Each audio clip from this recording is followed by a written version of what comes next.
ওর সঙ্গে আমার রাজনীতি নিয়ে কথা বলার ওরও আমার সঙ্গে প্রয়োজন পড়ে না, আমারও ওর সঙ্গে পড়ে না।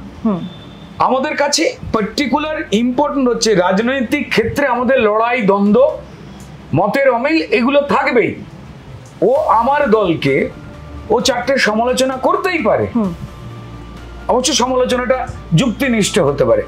আজকে ঘাটাল যে ভাসছে বারবার, যবে থেকে ও যে এমপি হয়েছে তারপর থেকে যে ঘাটাল ভেসেই যাচ্ছে, শুকনো হচ্ছে না। সেই ক্ষেত্রে দাঁড়িয়ে 2024-এর সময়তেও ওর দল ওকে বলেছিল তারা নাকি ঘাটাল মাস্টার প্ল্যান করে দেবে।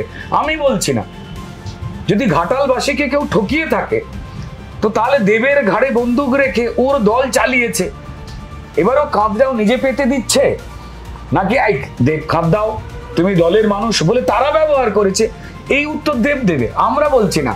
কিন্তু ঘাটালের মানুষ তারা কিন্তু পরিষ্কার যন্ত্রণার মধ্যে রয়েছেন, এটা নিয়ে তো কারোর কোনো দ্বিমত থাকতে পারে না। দেবও কি খুশি যে ঘাটালের মানুষ জলে ডুবে রয়েছেন? দেবও কি খুশি যে আমি বলেছিলাম যে আমরা ঠিক করে দেব, আমি বলেছিলাম যে আমার দল বলেছে, ও দলের দুজন নেতা মমতা বন্দ্যোপাধ্যায় বলুন, অভিষেক বন্দ্যোপাধ্যায় বলুন, অভিষেক বন্দ্যোপাধ্যায় তো দেবকে পাশে নিয়ে বলেছেন। দেব তো তৃণমূল দলে কি হবে, কে কি বলবে সেটা তো ঠিক করে দিতে পারে না।